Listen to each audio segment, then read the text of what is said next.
Hello friends, good morning. मैं आज आपको बताऊंगा आर्टिकल 25 के बारे में। आर्टिकल 25 हमारे भारत के संविधान में इसका मतलब क्या है और ये क्या बताता है। आर्टिकल 25 भारत का संविधान में हमें ये बताता है कि प्रत्येक व्यक्ति को धर्म की स्वतंत्रता का अधिकार है। ठीक है ना। यानी कि कोई भी व्यक्ति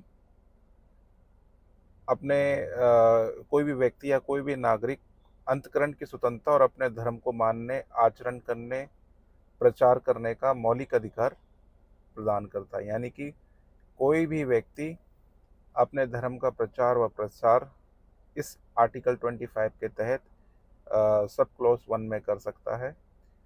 बट ये ध्यान रखिए कि किसी को भी धर्म में किसी भी तरीके से ज़बरदस्ती से अगर वो किसी को भी कन्वर्ट करता है या जबरन या लालच देके या गलत तरीके से करता है, तो वो 25 आर्टिकल का अधिकार का उल्लंघन माना जाएगा। क्योंकि फोर्सफुली कोई भी चीज़ करी जाएगी तो वो गलत है, वो कानून की नज़र में गलत होगा।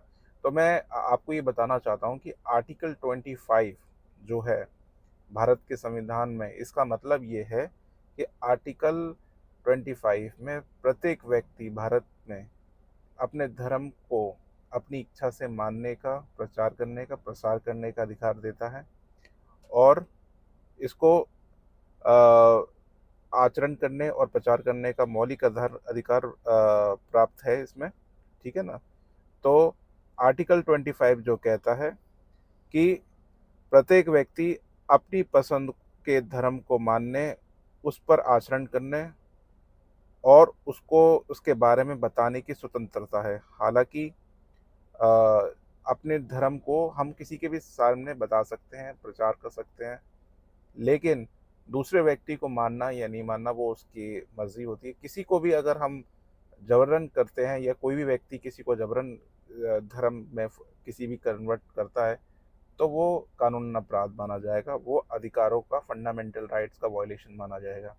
तो फंडामेंटल राइट आर्टिकल 25 में जो एक जो राइट दिया गया है धर्म की स्वतंत्रता का, वो हमें ये अधिकार प्राप्त है कि हम कोई भी व्यक्ति भारत का अपनी इच्छा से किसी भी धर्म को मानने का, उसको प्रचार करने का अधिकार प्राप्त है।